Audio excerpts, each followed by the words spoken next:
أعوذ بالله من الشيطان الرجيم بسم الله الرحمن الرحيم الحمد لله الذي لا يبلغ الحد القائلون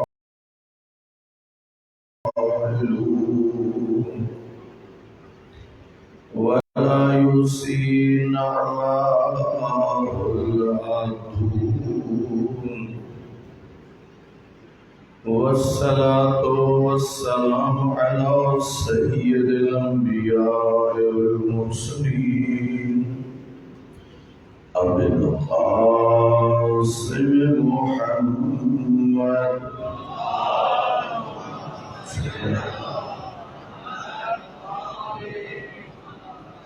وآله الطيبين الطاهرين المعصومين أما بعد فقد قال الله تعالى في كتاب المجيد بسم الله الرحمن الرحيم قل إن كنتم تحبون الله فاتبعوني يحببكم الله ويغفر لكم ذنوبكم والله غفور رحيم. سرور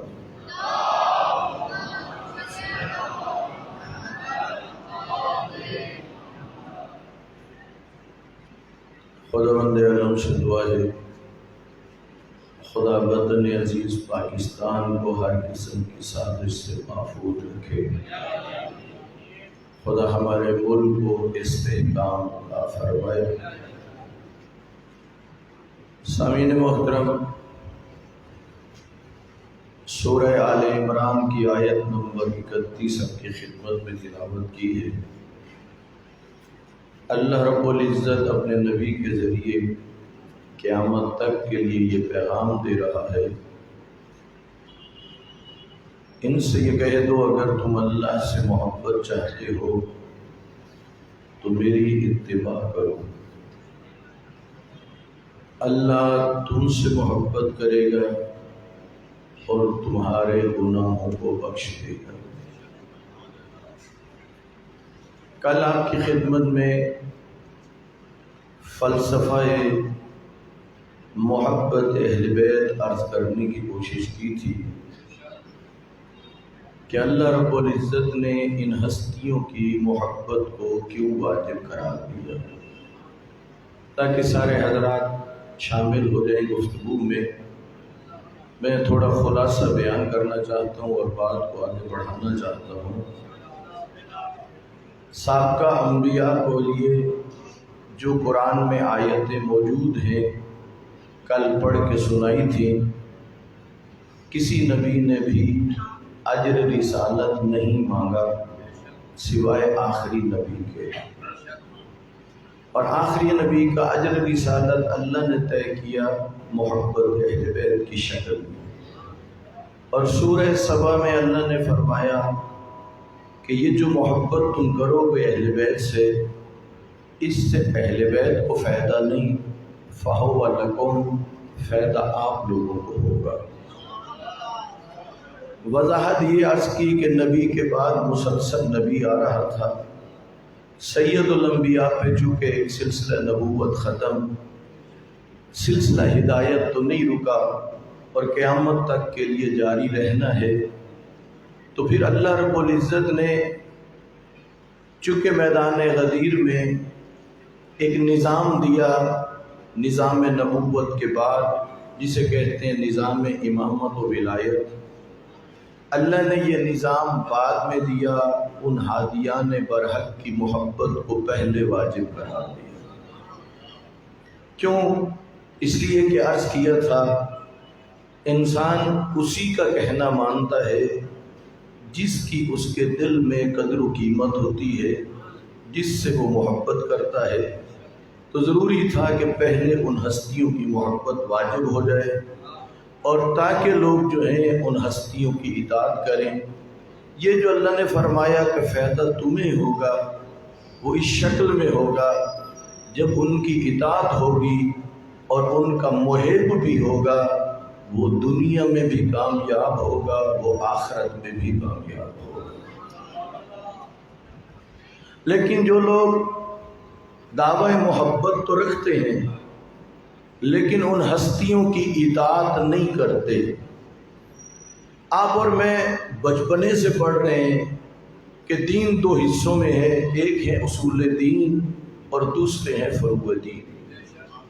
چاہے اصول دین کی بحث ہو تب بھی آپ اور مجھے قرآن اور 14 کے فرمان کو سامنے رکھنا ہے، فروع دین کی بات ہو تب بھی قرآن اور 14 کے فرمان کو سامنے رکھنا ہے۔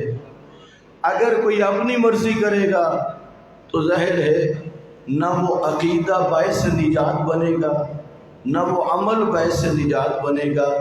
عقیدہ بھی وہی باعث نجات ہوتا ہے جس کی بنیاد قرآن اور معصوم کے فرمان پر ہوتی ہے۔ اس لیے کل عرض کیا تھا اگر دعوی محبت ہوا اور اطاعت نہ کی، اگر اصول دین میں اطاعت نہ کی ان ہستیوں کی، یعنی ویسے عقیدہ توحید اختیار نہ کیا جیسے بتایا گیا، عقیدہ عدل و نبوت و امامت و قیامت، تو وہ بندہ عقیدے میں مار کھا جائے گا۔ اور اگر عمل میں اطاعت نہ کی تو اس کا نتیجہ کیا نکلے گا؟ وہ عمل میں مار کھا جائے گا۔ اگر آپ کہیں تو ایک نسخہ عرض کرنا چاہتا ہوں، اس لیے کہ بہت سارے لوگ ہیں جن کے پاس علم کی کمی نہیں ہوتی لیکن وہ اس مشکل کا شکار ہوتے ہیں جو کچھ جانتے ہیں اس پر عمل نہیں کر پاتے۔ توجہ فرما رہے ہیں، جتنا جانتے ہیں، جتنا حلال و حرام سمجھتے ہیں، جتنے واجبات سمجھتے ہیں، ان پر عمل نہیں ہوتا۔ پوچھا جائے آپ کسی مسئلے پہ ان کو کہیے گفتگو کیجئے، زبردست گفتگو کریں گے۔ حقوق والدین پوچھئے تو بہترین لیکچر دیں گے۔ زکوٰۃ پہ بولیے تو بڑی گفتگو کریں گے، خمس پہ بولیے تو بڑی گفتگو، حج پہ تو بڑی گفتگو۔ اور صورتحال کیا ہوگی؟ بعض لوگوں کا کہہ رہا ہوں، ہر کسی کا نہیں کہہ رہا، چونکہ اکثریت ایسی ہوتی ہے جو علم کی دولت سے تو مالا مال ہو جاتی ہے لیکن اتنا عمل نہیں ہوتا۔ وجہ کیا ہے اس کی؟ کیوں نہیں عمل ہوتا؟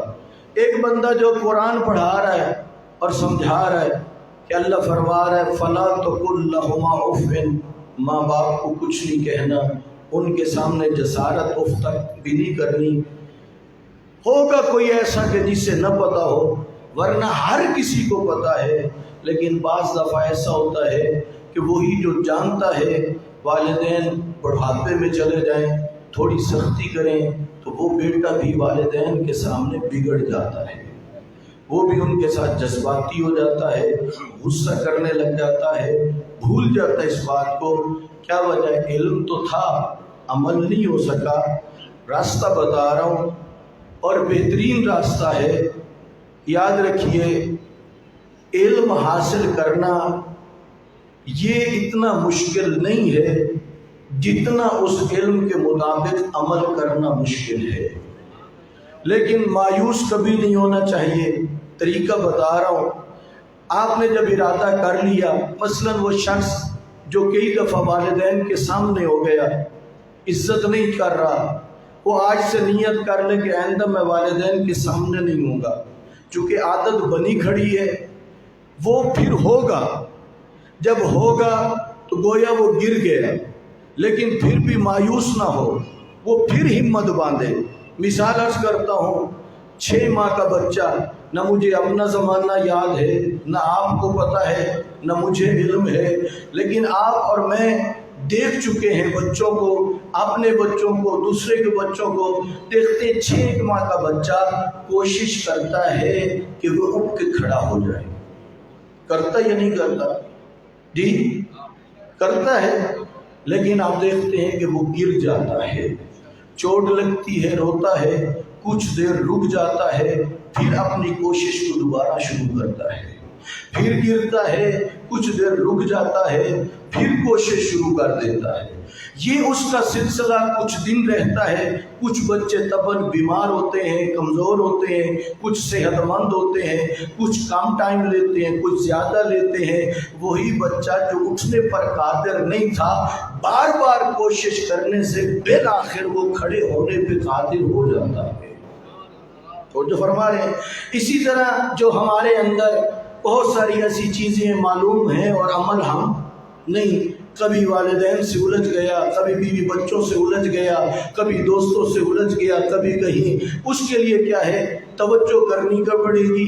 ایک دفعہ جب گر جائے گا پھر اپنے آپ کو سنبھالے، پھر گرے گا پھر سنبھالے، پھر گرے گا پھر سنبھالے۔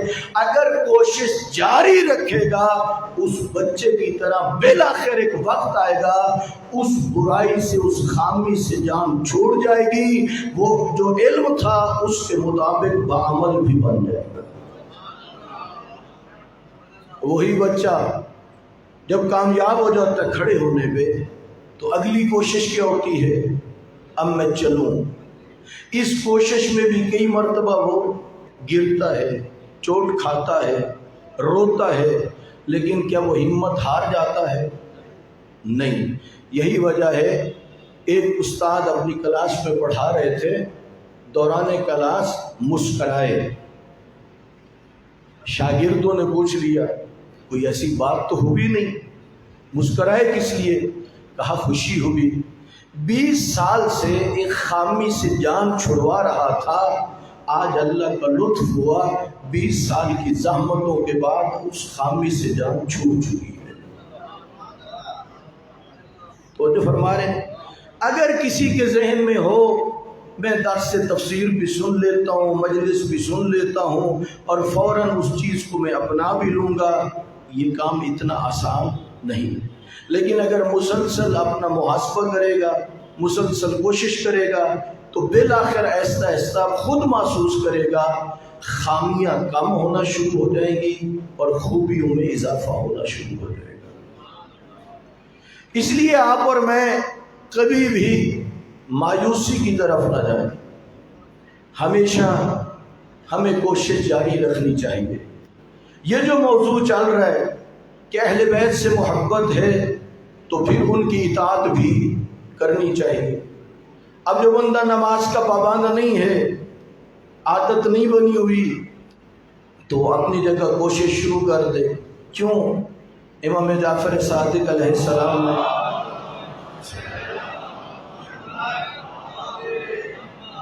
مولا نے فرمایا اپنے آخری وقت، کہا جو نماز کا اہتمام نہیں کرے گا ہم اس کی شفاعت نہیں کریں گے۔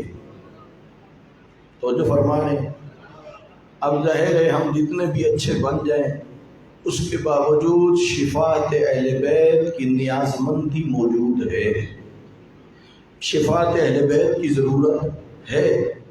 تو پھر ہمیں شفاعت اہل بیت حاصل کرنے کے لیے نماز کی پابندی کر لیں۔ بہت سارے ہیں سستی کرتے ہیں، کہا جائے شروع کرو، بس دن کا آغاز ہوتا ہے صبح سے، آج چھوڑ دو کل صبح شروع کریں گے، پھر کل صبح جب ہوتی ہے ارادہ کرتا ہے، ادھر سے تھپڑیاں ملنی شروع ہو جاتی ہیں، پھر ذہن میں آتا اچھا بھی اٹھتا ہوں، یہاں تک کہ سورج بھی کیا ہوتا ہے، طلوع ہو جاتا ہے۔ یقین کیجئے یہ جتنے بھی مجالس اور عشرے اور خمسے کروا رہے ہیں اور آپ مختلف جگہوں پہ جاتے ہیں اور پھر آپس میں بیٹھ کے ڈسکس بھی کرتے ہیں، کسی خطیب عالم مقرر کا مصائب آپ کو پسند آتا ہے، کسی کا فضائل پسند آتا ہے، کسی کی تبلیغ پسند آتی ہے۔ میں تو اتنی عرض کروں گا، وہ جو کچھ آپ کو پسند آتا ہے غور کیا کرو کیا اسے اپنانے کے لیے بھی تیار ہو؟ توجہ فرما رہے ہیں؟ جسے آپ کیا کر رہے ہیں پسند، جس بیان کی آپ کر رہے ہیں تعریف، کہتے نہیں میرے دل کو بہت لگا، یہ بات میرے دل میں اتر گئی ہے، تو اسے کیا کرنا چاہیے؟ اسے اپنانا بھی چاہیے۔ اس لیے سامعین محترم، اطاعت کے بغیر کچھ بھی نہیں ہے، یہ ذہن میں رکھ لیجیے۔ اگر کوئی سمجھے کہ خالی دعوی محبت رکھوں گا اطاعت نہیں کروں گا، نہیں، یہ اپنے آپ کو دھوکہ دے رہا ہے۔ اللہ رب العزت نے جن ہستیوں کی محبت کو واجب کیا ہے، انہی ہستیوں کی اطاعت کو بھی پروردگار نے واجب کر دیا ہے۔ تو فرما رہے ایک ہیں آپ اور میں محبت کا دعویٰ رکھنے والے، اللہ سے محبت، اللہ کے رسول سے محبت، ائمہ اہل بیت علیہ السلام سے محبت۔ آئیے جو محبت امام حسین کو ہے اللہ سے، اگر کہو تو وہ بیان کرو۔ صلوات بھیجیے محمد و آل محمد پر۔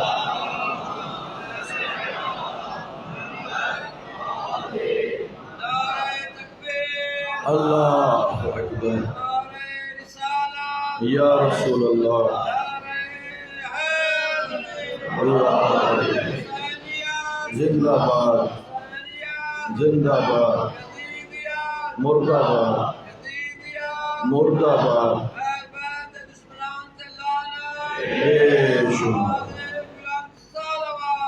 اللہم صلی علی محمد و آل محمد۔ آئیے ذرا سمجھے، چونکہ ہماری گفتگو ہی محبت کے عنوان سے ہے۔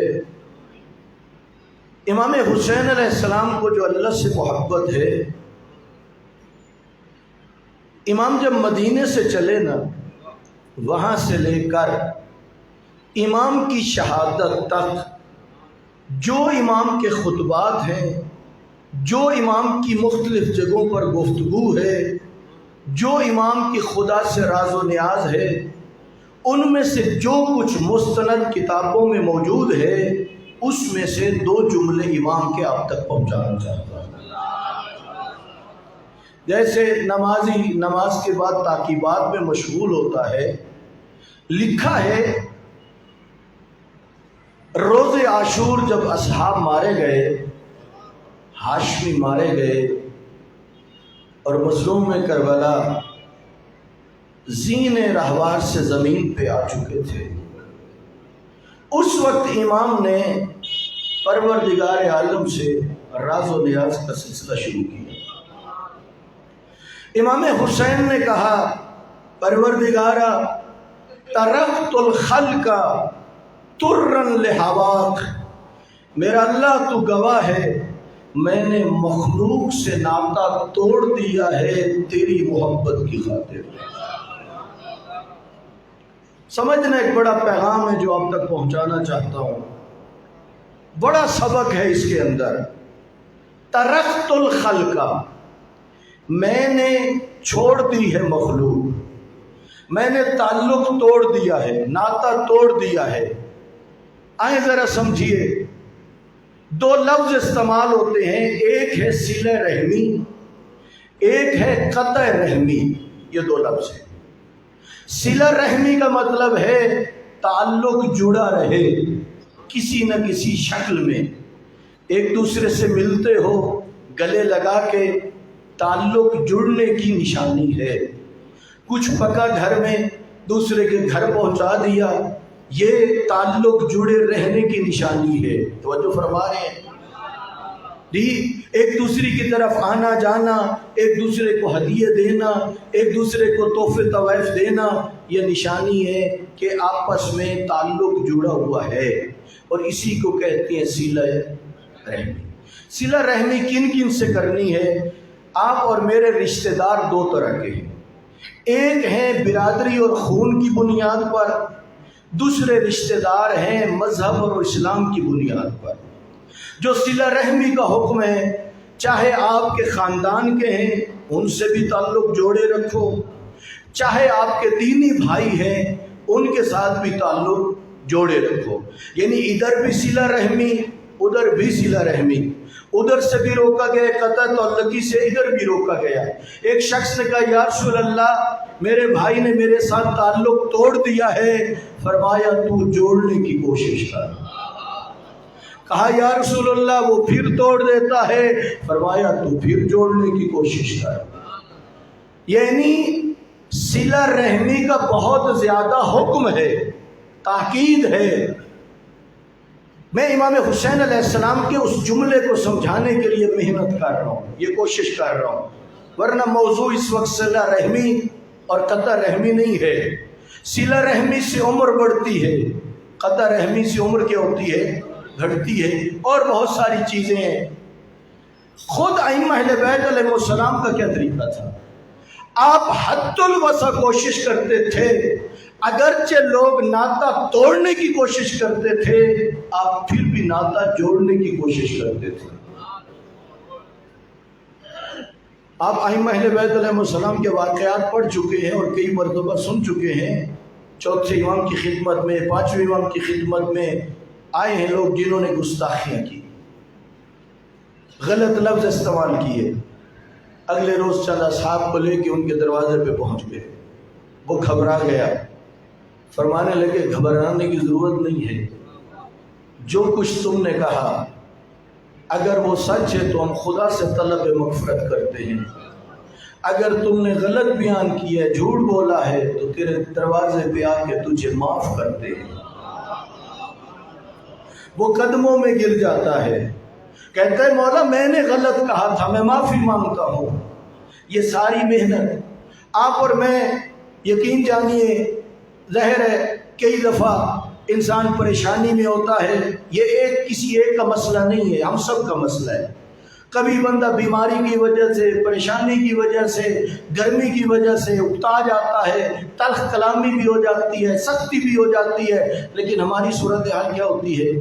ہم جب تک ایک کی چار نہ سنائیں ہمیں سکون نہیں ملتا۔ ائمہ اہل بیت گستاخیوں کو جواب محبت سے کیوں دیتے ہیں؟ اس لیے کہ ان کا مقصد کچھ اور ہے، آپ اور میرا مقصد کچھ اور ہے۔ ہم اس لیے کہ چار سناتے ہیں چونکہ ہمارا مقصد اپنے جذبات کو تسکین پہنچانا ہے، وہ صبر کرتے ہیں اور اخلاق کا مظاہرہ کرتے ہیں چونکہ ان کا مقصد گمراہ لوگوں کو ہدایت عطا کرنا ہے۔ اور فرما رہے ہیں، کوشش کر رہے ہیں مسلسل ناطے کو کیا کیا جائے؟ جوڑا جائے۔ تعلق کو کیا کیا جائے؟ جوڑا جائے۔ صلہ رحمی کی کوشش ہو رہی ہے۔ امام حسین 61 ہجری روز عاشور وقت شہادت سے پہلے کہہ رہے ہیں پروردگارا ترکت الخلق، میں نے اس مخلوق سے قطع تعلقی کر لی۔ اور فرمائیں یہ اتنی تمہید باندھ کے لے کے آیا ہوں، امام کہہ رہے ہیں میں نے تعلق کیا کر دیا ہے؟ توڑ دیا ہے۔ وجہ کیا تھی؟ امام نے کیوں توڑا؟ آئیے امام کا ایک فرمان پیش کروں۔ فرماتے ما افلح قوم اشتروا مرضات المخلوق بسخط الخالق، فرماتے ہیں وہ قوم کبھی فلاح نہیں پا سکتی جو خالق کو ناراض کر کے مخلوق کو راضی کرتی۔ اور فرما رہے ہیں کبھی خالق اور مخلوق کی منشا اور چاہت ایک ہو سکتی ہے، جو مخلوق چاہ رہی ہے خالق بھی، وہاں تو کوئی مسئلہ ہی نہیں۔ مسئلہ کب بنتا ہے؟ مخلوق وہ چاہے جس وجہ سے خالق ہو ناراض، یعنی اب آپ کے پاس کوئی اور چارہ ہی نہیں، یا مخلوق کو راضی کرو اور خالق کو ناراض، یا خالق کو راضی کرو اور مخلوق کو۔ اور امام حسین کے اس فرمان کے مطابق پوری دنیا میں جو کوئی جس بھی شعبہ زندگی سے تعلق رکھتا ہے وہ اس امتحان میں مبتلا ہوتا رہتا ہے۔ ایک وکیل ہے نا، وکیل، اس کے پاس کیس جاتا ہے، ظاہر ہے قاتل بھی وکیل کرتا ہے، مقتول بھی وکیل کرتا ہے۔ قاتل کی کوشش کیا ہے؟ میں سزا سے بچ جاؤں۔ اگر ناحق وکالت ہوگی وہ تو راضی ہو جائے گا، وہ ناراض ہو جائے گا۔ توجہ فرما رہی ہے؟ جو کسی سرکاری پرائیویٹ محکمے میں ہے، آپ کا جو آفیسر ہے کبھی ایسی ڈیمانڈ کر سکتا ہے جس سے وہ ناراض ہو اور افسر ہو، بولیے نا تھوڑا تھوڑا، وہ ناراض ہو اور افسر راضی، اور بندہ بھی سوچے کہ میں افسر کو کرتا ہوں راضی اور اسے کرتا ہوں، تو وہ فلاح پا جائے گا۔ کوئی کاشتکار، کوئی تاجر، کوئی زمیندار، کوئی غریب، کوئی امیر، کوئی مقرر، کوئی خطیب ہو سکتا ہے۔ ہر شخص کی زندگی میں یہ امتحان ہے۔ ہو سکتا ہے بیوی تقاضا کرے، مجھ سے نہیں برداشت ہوتا، تیرے بوڑھے ماں باپ ہیں، گھر میں تھوکتے ہیں، فرش گندا ہو جاتا ہے، انہیں کہیں اور جا کے رہائش کا انتظام کر، اور بیوی کی خاطر ان کو نکال دے جن کی وجہ سے بلند منزل پہ پہنچا تھا۔ تو مخلوق کو راضی کرتا ہے، خالق کو ناراض۔ توجہ فرما رہی ہے نہیں؟ انسان کی زندگی میں یزید جب برسر اقتدار آیا، اب امتحان مخلوق کا شروع ہو گیا۔ یزید چاہتا ہے میری بیعت ہو، اب جو کرے بیعت، نہ اسے کوئی خطرہ، نہ اس کے گھر کو خطرہ، نہ اس کے مال کو خطرہ، نہ اسے وطن چھوڑنا پڑے گا، نہ تکلیفیں اٹھانی پڑے گی۔ یزید کو راضی کرتا ہے، بظاہر بہت ساری اسے انعامات بھی ملیں گے، مشکلات سے بھی بچ جائے گا، لیکن وہ ناراض ہو جائے گا۔ توجہ فرما رہی ہے نہیں؟ اور اگر کرتے ہیں یزید کو ناراض تو بڑی قیمت ادا کرنی پڑ جائے گی، اور خالق کیا ہو جائے گا؟ راضی۔ بات ذہن میں آ گئی؟ امام حسین اصحاب مارے گئے، ہاشمی مارے گئے، اب اترے ہیں زمین کربلا پہ، قریب ہے آپ کی شہادت، اور کہہ رہے ہیں پروردگارا ترکت الخلق ترا لہوات، میرا اللہ اب وہ گھڑی آ چکی ہے جس میں مخلوق کچھ اور چاہتی ہے، تو کچھ اور چاہتا ہے، میرا اللہ تیری محبت میں نے مخلوق سے ناطا توڑ دیا۔ توجہ فرما رہی ہیں؟ اور پھر فرمایا، کہا وَأَيْتَمْتُ الْعَيَالَ لِكَيْ أَرَاكَ، پروردگارا میں نے اولاد کو یتیم کرنا ہے تاکہ تیرا دیدار کر سکوں۔ توجہ فرما رہے ہیں؟ آئیے ذرا رک کے، چاہے تبلیغی جملہ سنا کرو، چاہے کوئی فضیلت کا جملہ سنا کرو، چاہے مصائب کا جملہ سنا کرو، ہر چیز کے اندر بڑے پیغام ہیں ہمارے لیے، بڑے بڑے پیغام ہیں۔ آئیے، یہ ایک ایسا موڑ تھا جہاں امام حسین علیہ السلام نے کیا فیصلہ کیا؟ مخلوق ناراض ہوتی ہے تو کیا کرے؟ خالق کو ناراض۔ یہ جو شادیاں ہوتی ہیں، بعض ایسے رشتہ دار ہوتے ہیں، دوست ہوتے ہیں، ڈیمانڈ کرتے ہیں تیرے بیٹے کی شادی ہے، رقص کی محفل ہو، موسیقی کی محفل ہو۔ اب وہ اگر نہیں مان رہا تو وہ کہتے ہیں ہم آئیں گے نہیں، وہ کہتے اچھا ناراض نہ ہونا، رقص کی محفل بھی ہو جائے گی، موسیقی کی ہو جائے گی۔ خیال کر، یہ امتحان کی گھڑی ہے، اس جگہ تو مخلوق کو راضی کرتا ہے، خالق کو ناراض کرتا ہے۔ بات پہنچ رہی ہے نہیں پہنچ رہی؟ ہر افسر خیال کرے اپنے سے بڑے افسر کی بات کا، ہر انسان خیال کرے، ہر جگہ پر خیال کرے، منبر پر آنے والا خیال کرے۔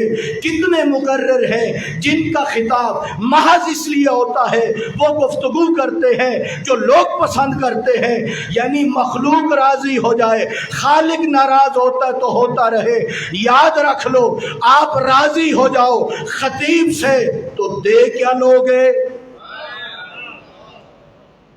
اور اگر ناراض ہو گئے تو بگاڑ کیا لوگے، اور اگر وہ ناراض ہو گیا مقرر اور خطیب کا بچے گا کچھ نہیں، اور وہ راضی ہو گیا مخلوق ناراض ہو گئی تو اس کا کچھ بگڑے گا کچھ ہے۔ توجہ فرما رہے ہیں یا نہیں؟ اس حقیقت کو سمجھو، اپنے اندر طاقت پیدا کرو، جس منزل پر بھی ہو، اگرچہ مخلوق کی ناراضگی میں آپ کو نقصان نظر آ رہا ہو، جہاں ٹکرا رہا ہو معاملہ کہ یا خالق یا مخلوق، نہ پرواہ کرو کسی کی۔ کہتے ہو نا حسینی ہو، کربلائی ہو، تو کربلا کا پیغام یہ ہے کہ مظلوم کربلا نے خالق کو راضی کیا، مخلوق کی پرواہ۔ اس کا مطلب ہے صلہ رحمی اس کی ایک حد ہے، توجہ فرما رہے ہیں یا نہیں؟ صلہ رحمی کی کیا ہے؟ حد، وہاں تک کر سکتے ہو۔ جب مخلوق آپ سے ڈیمانڈ کرے خالق کی مخالفت کی، تو پھر امام حسین بتا رہے ہیں اب قطع تعلق ہی کر لو، اب صلہ رحمی نہیں ہو سکتی۔ اس لیے ہر بندہ اپنے بارے میں سوچے، کیا خیال ہے؟ جناب میثم تمار، ان سے ڈیمانڈ نہیں کی گئی تھی جی؟ امام علی علیہ السلام نے جب ضربت لگی، حجر ابن عدیس سے کہا تھا، اے حجر، میں دیکھ رہا ہوں تجھے مجبور کیا جائے گا میرے اوپر سب کو شکم کرنے کے لیے۔ توجہ فرما رہے ہیں؟ حجر ابن عدیس کو جیسے امام نے بتایا تھا ویسا ہوا یا نہ ہوا؟ تو حجر ابن عدیس نے کیا کیا تھا؟ کیا کہنے پہ مولا پہ سب کو شتم کیا؟ نہیں، تیروں سے سینہ چھلنی ہوا یا نہ ہوا؟ کیوں؟ وہ چاہتے تھے یہ بادشاہ مخلوق، مجھے ان کی پرواہ نہیں ہے، جب وہ راضی ہو گیا تو سب کچھ مل جائے۔ جناب میثم تمار کی زندگی پڑھ کے دیکھیے، سولی پہ چڑھ گئے، لیکن وہاں پر بھی علی کے فضائل پڑھ رہے تھے۔ کیوں؟ اگر اس وقت مولا کے فضائل نہ پڑھتے تو یہ مشکل بھی پیدا۔ جب جاتے ہو نا نجف اشرف سے کربلا، تو ہلہ کی طرف جناب رشید حجری کا روضہ ہے، ان کی زندگی بھی جناب میثم تمار کی طرح ہے، ہاتھ پاؤں کاٹ دیے گئے۔ کس لیے؟ عاشق ولایت علی تھا۔ جناب ابو ذر کو کیوں جلا وطن کیا گیا؟ کبھی غور و فکر کیا؟ جناب ابو ذر بھی مخلوق کو راضی کرتے انہیں کوئی جلا وطن نہ کرتا، انہیں ربضہ کے صحرا میں نہ جانا پڑتا۔ جناب ابو ذر دیکھ رہے تھے ایک طرف مخلوق کچھ اور چاہتی ہے، خالق کچھ اور چاہتا ہے۔ ابو ذر نے فیصلہ یہی کیا، مجھے تو خالق کو راضی کرنا ہے۔ اس لیے پیغام کربلا کیا ہوا؟ یہی ہوا کہ اپنی زندگی میں جائزہ لیا کرو، دیکھا کرو معاملہ کہاں تک پہنچ گیا۔ اور پھر میرے مولا امام حسین نے فرمایا، وَلَوْ قَطَعْتَنِي فِي الْحُبِّ اربن، کہا اگرچہ اے اللہ تیری محبت میں مجھے یہ ٹکڑے ٹکڑے بھی کر دے۔ عجیب ہے یہ بات، یہ ہے محبت۔ امام حسین کو اللہ سے محبت ہے، اور امام حسین چاہتے جو خدا چاہتا ہے۔ اے امام حسین سے محبت کرنے والوں، اے امیر کائنات سے محبت کرنے والوں، امام حسین کی محبت تو یہی پیغام دے رہی ہے، جس سے محبت کرو اس کا کہنا بھی مانا کرو۔ یہ ہے اصل مقصد کربلا کا۔ 5 محرم ہے، خانوادہ پیغمبر کے، چاہے عمر رسیدہ ہوں، چاہے جوان ہوں، چاہے بچے ہوں، سب نے اللہ کے دین کو بچانے کے لیے اپنی قیمتی جانوں کے نذرانے پیش کیے۔ سن رہے ہو مصائب مختلف جگہوں پر، دل چاہتا ہے ان کی قربانی پیش کروں جو غریب الوطن تھے، بچے تھے، زندان میں تھے، دن کو روزہ رکھتے تھے، رات کو ایک روٹی اور گرم پانی ملتا تھا۔ ایک شہزادہ دوسرے سے پوچھتا ہے بھائی دروغے کو اپنا تعارف نہ کروائیں؟ کہا کراؤ۔ جب دروغہ آیا شام کو اتنا پوچھا یا شیخ اتعرف محمد المصطفیٰ، کیا محمد مصطفیٰ کو جانتا ہے؟ وہ کہتا ہے کیف لا اعرفہ و نبی، کیسے نہ جانو، میں تو ان کا کلمہ گو ہوں، وہ میرے نبی ہے۔ بچوں کو کچھ تسلی ہوئی۔ کہا یا شیخ اتعرف علی المرتضیٰ، کیا علی مرتضیٰ کو بھی جانتا ہے؟ وہ کہتا ہے کیف لا اعرفہ اخو نبی، وہ تو نبی کے بھائی ہے۔ بچوں کو اور تسلی ہوئی۔ کہا اتعرف مسلم ابن عقیل، کیا مسلم ابن عقیل کو بھی جانتا ہے؟ کہا جانتا ہوں۔ کہا ہمیں پہچان، ہم اسی مسلم کے یتیم ہیں۔ اجرکم اللہ عزازارو، اللہ آپ کا پرسہ قبول کرے۔ جو دلوں میں دعائیں ہیں وہ بھی ان بچوں کے صدقے میں اللہ سے مانگتے رہو۔ ذرا یہ جملہ سننا، دروغہ کہتا ہے مجھے معاف کر دینا، میں دروازہ کھولتا ہوں، آپ چلے جاؤ، لیکن اتنے کم سن ہیں، کوفہ اجنبی شہر ہے، جائیں تو کہاں جائیں؟ ہمارے بھی چھوٹے بچے ہوں، آپ کسی اور جا کے ایسی جگہ پہ چھوڑ آؤ جہاں پہلے نہ گئے ہوں، گھومتے رہیں گے، کبھی اس گلی میں، کبھی اس گلی میں، کبھی اس گلی میں، نہیں پہنچ پائیں گے۔ یہی وجہ تھی۔ چلتے چلتے ایک گھر کے سامنے جب آئے تو ایک مومنہ عورت کھڑی تھی، جا کے سلام کیا۔ وہ مومنہ کہتی ہے بچوں آپ سے جو خوشبو آ رہی ہے یہ خوشبو میں نے کبھی نہیں سونگھی، اتنا تو بتاؤ تم کس خاندان کے چشم چراغ ہو؟ کہا ہم پیغمبر کی اطرت ہے۔ اس وقت وہ کہتی ہے کہا کیسے آپ یہاں آئے ہو؟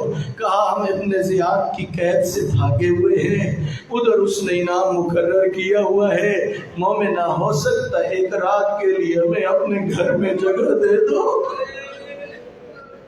اجرکم اللہ، یہ کہتی ہے میرا داماد بڑا بدبخت ہے، چلو آؤ گھر میں۔ کھانا بھی مل گیا، بستر بھی مل گیا۔ جب آئے ہیں نا بستر پہ تو ایک شہزادہ، چھوٹا شہزادہ بڑے بھائی سے کہتا بھائی میرا دل چاہتا ہے میں اپنے بازو آپ کی گردن میں ڈالنا چاہتا ہوں۔ بھائی آپ بھی اپنے بازو میری گردن میں ڈال دو۔ بھائی میں آپ کو چومنا چاہتا ہوں، آپ مجھے چوم لو۔ میں آپ کی خوشبو سونگنا چاہتا ہوں، آپ میری خوشبو سونگ لو۔ ایسی ہی روایت کربلا کے بارے میں بھی ہے۔ جب اصحاب مارے گئے تھے نا تو ہاشمی اکٹھے ہوئے، دو باتیں آپس میں کی۔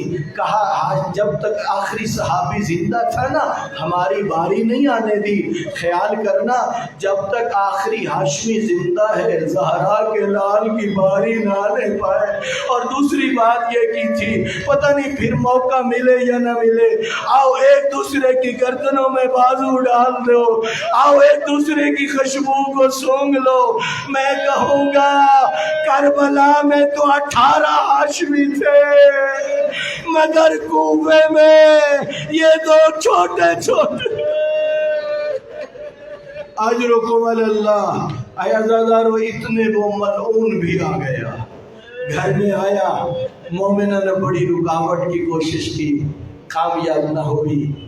بچوں کے سونے کی سانسوں کی آواز اس کے کانوں پہ پہنچی، کمرے میں اندھیرا تھا، یہ ہاتھ مار رہا تھا۔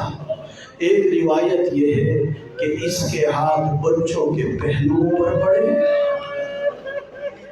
اور کچھ پڑھتے ہیں کہ اس کمینے کے ہاتھ بچوں کی زلفوں میں پڑے۔ اس وقت کہا بھیا جس بات کا ڈر تھا وہ مصیبت کی گھڑی آ گئی۔ پوچھا تو کون ہے؟ وہ کہتے میں تو گھر کا مالک ہوں، آپ بتاؤ کون ہو؟ کہا اگر اللہ کے رسول کی قسم اٹھاتے ہو، وعدہ دیتے ہو، کچھ نہیں کہو گے تو بتاتے ہیں، یہ کہتے میں امان میں ہو۔ کہا ہم مسلم کے یتیم ہیں، ابن زیاد کی قید سے نکلے ہوئے ہیں، اس وقت وہ کہتا ہے میں سارا دن تمہاری تلاش کرتا رہا، 2000 درہم میں نے حاصل کرنے تھے، وہ بھول گیا وعدہ۔ اس کمینے نے بچوں کے ہاتھوں کو رسیوں سے باندھ دیا۔ اور کچھ علماء پڑھتے ایک ستون تھا جس سے بندے رہے، رات گزر گئی، جب صبح ہوئی نا یہ لے کے چلا، اپنے غلام حبشی سے کہتا ہے جاؤ دریا کے کنارے ان بچوں کو لے جاؤ، ان کے سر قلم کرو۔ جب وہ لے کے چلا ہے نا، یہ دونوں بچے کہتے ہیں اے سیافون اتنا تو بتا، صحابی پیغمبر معزز رسول خدا حضرت بلال کے ساتھ تیری کو رشتہ داری ہے؟ وہ کہتے ہیں مجھے حکم ہے آپ کا سر قلم کرنے کا، اتنا تو بتاؤ تم کون ہو؟ یہ کہتے ہیں نحن عطرۃ نبیک، ہم تو تیری نبی کی عطرت ہے۔ یہ قدموں میں گر جاتا ہے، تلوار پھینک دیتا ہے اور دریا کی طرف دوڑتا ہے، دریا کراس کرے۔ اب سننا جملہ، حارث کہتا ہے تو نے میری نافرمانی کی، غلام کہتا ہے میں تجھے راضی کروں اور خالق کو ناراض کر لوں؟ کہا ایسا نہیں ہو سکتا، سبق لے لو، مسائل کے اندر سبق ہے۔ یہ غلام بھی چاہتا تو اس کے کہنے پہ کر سکتا تھا، مشکل بن گئی نا۔ ادھر حارث کچھ اور چاہتا ہے اور وہ کچھ اور چاہتا ہے۔ غلام نے کیا فیصلہ کیا؟ یہی کیا، مخلوق ناراض ہوتی ہے تو ہو جائے، خالق کو ناراض نہیں کرنا۔ پھر یہ اپنے بیٹے کو کہتا ہے یہ تلوار لے جاؤ۔ جب چلا ہے نا ساتھ ساتھ بیٹا، ان بچوں نے ایک عجیب جملہ کہا تیری بھرپور جوانی پہ ہمیں ترس آ رہا ہے۔ وہ کہتے تم چھوٹے چھوٹے ہو، باتیں بڑی کرتے ہو، بتاؤ تو صحیح ہو کون؟ وہی جواب دیا، کہا نحن عطرۃ نبیک، ہم تو تیرے نبی کی عطرت ہے۔ قدموں میں گر گیا، تلوار پھینک دی اور یہ بھی دریا کی طرف دوڑا۔ حارث نے کہا میں نے تیرے لیے حلال و حرام اکٹھا کیا، تو جا رہا ہے؟ اس نے بھی وہی جواب دیا، جب تک تو نے اللہ کی نافرمانی کا نہیں کہا میں کہنا مانتا رہا۔ گویا کہہ رہا تھا تجھے تو ناراض کر سکتا ہوں، میں خالق کو ناراض نہیں کر سکتا۔ حارث کون تھا؟ جو اس وقت ابن زیاد کو راضی کرنا چاہتا ہے، خالق کو ناراض کرنا چاہتا ہے۔ بس اسی جگہ پر ان دو نے آخرت کا خیال رکھا، اس نے دنیا کا خیال رکھا۔ اب یہ ملعون ان بچوں کو لے کے آگے بڑھا۔ لیکن اتنا کہتا ہوں، سورج میانی کا بازار ہے، چھوٹے چھوٹے بچے اپنے باپ کی، بھائی کی، اپنے چاچا کی، ماں کی انگلی پکڑ کے جا رہے ہوتے ہیں، کوئی آ رہا ہوتا ہے۔ مجھے اتنا بتاؤ بازار کوفہ میں یہی منظر نہیں ہوگا؟ کوئی بچے جا رہے ہوں گے، کوئی آ رہے ہوں گے، اسی دوران کیا گزرتی ہوگی ان بچوں کے دلوں پر؟ ہر کوئی جائے اپنے گھر میں آرام سے سوئے اور یہ بچے جا رہے قتل ہونے کے لیے دریا کے کنارے۔ رب جانے اس کیفیت کو میں اور آپ نہیں سمجھ سکتے، یہ بچے ہی سمجھ رہے تھے۔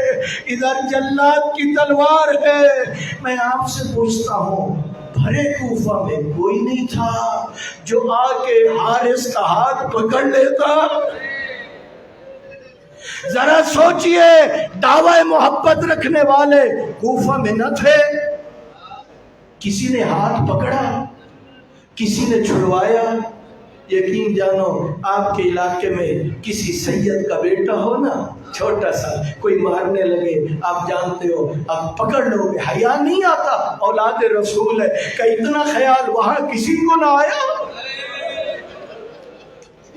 کہ یہ ضروریت نبی ہے؟ ہم تو آج سادات کا احترام کرتے ہیں، لیکن آج کے سادات رسول اکرم سے کتنے فاصلے پر ہیں؟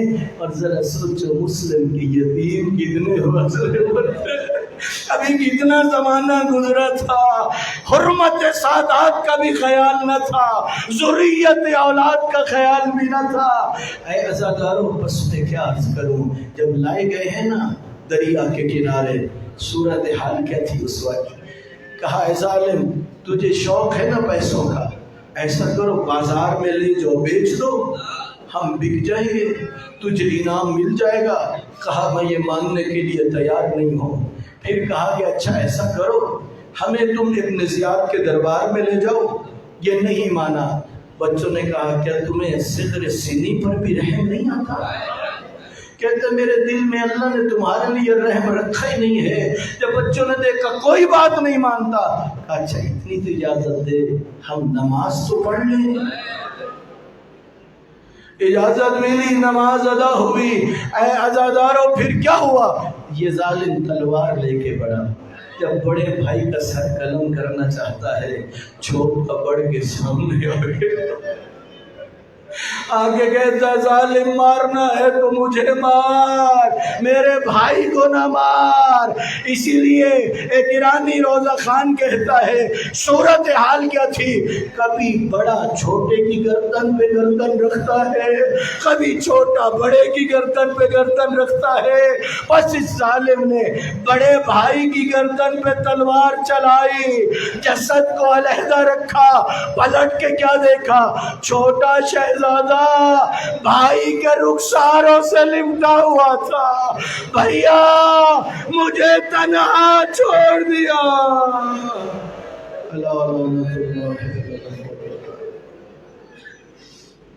پروردگار تجھے واسطہ اپنی جلالت کا، تجھے واسطہ نبی والے نبی کا، میرا مالک آج کی مجلس کا اہتمام خلیفہ فقیر حسین اور زوجہ دختر فقیر حسین، نوکر حسین اور زوجین مرحومین، پروردگارہ ان مرحومین و مرحومات کی مغفرت فرما، ان کے درجات کو بلند فرما، پروردگارہ ان پر اپنی رحمتوں کا نزول فرما۔ میرا اللہ ان کے برسان نے جو مجلس امام حسین کے حوالے سے حصہ ملایا ہے اپنی بارگاہ میں قبول فرما، ان کے صدق کے حلال اور میرا اللہ ان کے رزق کے حلال اور صدق کے مقال میں اضافہ فرما۔ پروردگارہ وطن عزیز پاکستان کو استحکام عطا فرما، ہمارے ملک و امن کا گہوارہ بنا۔ پروردگارہ تجھے واسطہ اپنی عزت و جلالت کا اتنے مومنین عزاداری مظلوم کربلا میں دام در میں سخن قلب میں حصہ لے رہے اپنی بارگاہ میں قبول فرما، بیماروں کو شفا عطا فرما، جو بے اولاد ہیں انہیں اولاد نرینہ عطا فرما، جن کی جو مشکلات ہیں انہیں حل فرما۔